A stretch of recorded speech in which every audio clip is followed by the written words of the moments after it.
یا جواب وګورئ. الله اکبر الله اکبر لا اله الا الله والله اکبر ولله الحمد. الله دې وبخښي، الله دې جنتونه نصیب کړي او تاسو سره الله ډېر خوب وي، تاسو موږ سره په دې غم کې شریک شو. انا لله و انا الیه راجعون. آمین.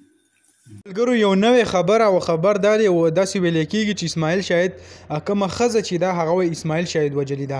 حقیقت پکې څونه دی، واقعي داسې چل شوی دی او که نه. که ستاسو کتلي وي په سوشل میډیا په فیسبوک باندې هم داسې پوسټونه کېږي. دې نه علاوه په یوټیوب په چینل هم خلک ویډیو جوړوي او په هغې کې دا وایي چې اسماعیل شاهد کومه ښځه چې وفات شوې ده نو دا وایي ده په خپله وجلې ده. دا پکې هم یو کس ویل چې کوم په ډرامو کې چې د دې سره کومه جینۍ کار کوي، هغه کس دا ویل چې د هغې سره دی واده کړی دی، بیا دیو په منځ کې دا بله ښځه چې وه دیو په منځ کې اختلافات راغلي نو د هغې سبب اسماعیل شاهد ولګېدو او کومه خپله زړه ښځه چې ووایي هغه یې قتل کړه او داسې پروپیګنډې شروع کړلې. نو تاسو ته زه ویم د اسماعیل شاهد تاسو ته ما په مخکینۍ ویډیو کې هم ویلي چې د هغې 4 کاله شوي چې هغه بیماره وه او د هغې سبب چې کوم دی هغه وفات شوې ده.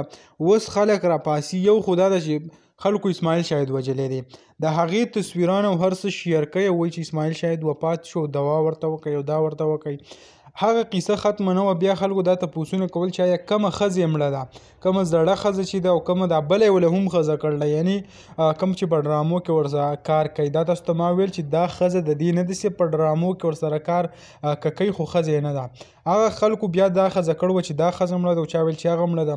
اوس چې کم پته هر څه ولګېدو نو اوس پکې خلک راپاڅېد او وایي چې اسماعیل شاهد کومه ښځه چې ده هغه یې په خپله وجله.